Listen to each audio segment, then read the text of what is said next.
ಕಡಲೆಪುರಿ ತಿಂದು ಚಳವಳಿ ಮಾಡುವಂಥ ಸಮಯ ಬಂದಿದೆ. ಕಾರಣ ಏನು ಅಂತಂದರೆ ಅಲ್ಲಿ 9,000 ಕ್ಯೂಸೆಸ್ ನೀರನ್ನ ಬಿಡಬೇಕು ಅಂತ ಹೇಳಿದ್ರು.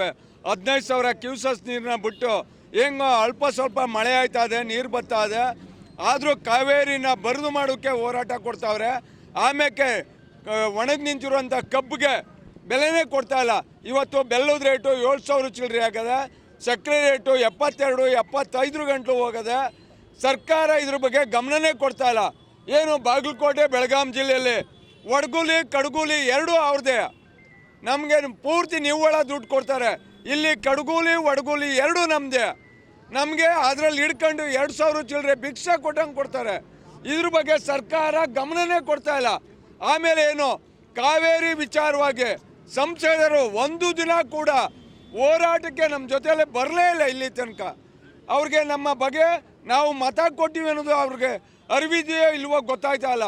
ಆಮೇಲೆ ಏನು 6ನೇ ಹಂತದ ಯೋಜನೆ ಯಾವುದೇ ಕಾರಣಕ್ಕೆ ಕೊಡೋದು ಮಾಡಿದ್ರೆ ನಮ್ಮ ಮಂಡ್ಯ ಜಿಲ್ಲೆ ಜನತೆಗೆ ಇದೊಂದು ಮರಣ ಶಾಸನ.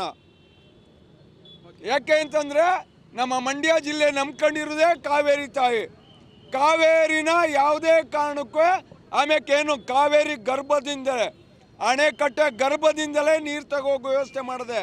ಕೋರ್ಟೇ ಕೂಡ ಆದೇಶ ಮಾಡಿದೆ ಯಾವುದೇ ಕಾರಣಕ್ಕೂ ಅಲ್ಲಿ ಒಳಗಡೆಯಿಂದ ನೀರು ತಗೋಗುವ ವ್ಯವಸ್ಥೆ ಇಲ್ಲ ಅಂತ.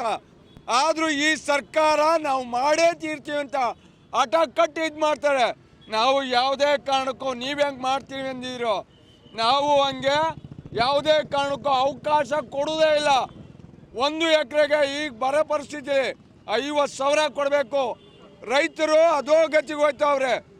ದಯಮಾಡಿ 1 ಎಕರೆಗೆ 50,000 ಕೊಡುವ ನಿಟ್ಟಿನಲ್ಲಿ ಸರ್ಕಾರ ಯೋಚನೆ ಮಾಡಬೇಕು. ಕಾವೇರಿ ನೀರ ಯಾವುದೇ ಕಾರಣಕ್ಕೂ ಕೊಡಬಾರ್ದು. ಕಬ್ಬಿಗೆ ಉತ್ತಮ ಕಡಿಮೆ ಅಂದರೂ 5,000 ಟನ್ನು ಕೊಡಬೇಕು. ಆಮೇಲೆ 6ನೇ ಹಂತದ ಯೋಜನೆ ಮಾಡು ಕೂಡಲೇ ಹೊಡೆದು ಇಷ್ಟು ಹೇಳ್ತೇನೆ. ನನ್ನ ಮಾತು ಮುಗಿಸ್ತೀನಿ. ಚಂದ್ರಶೇಖರ್.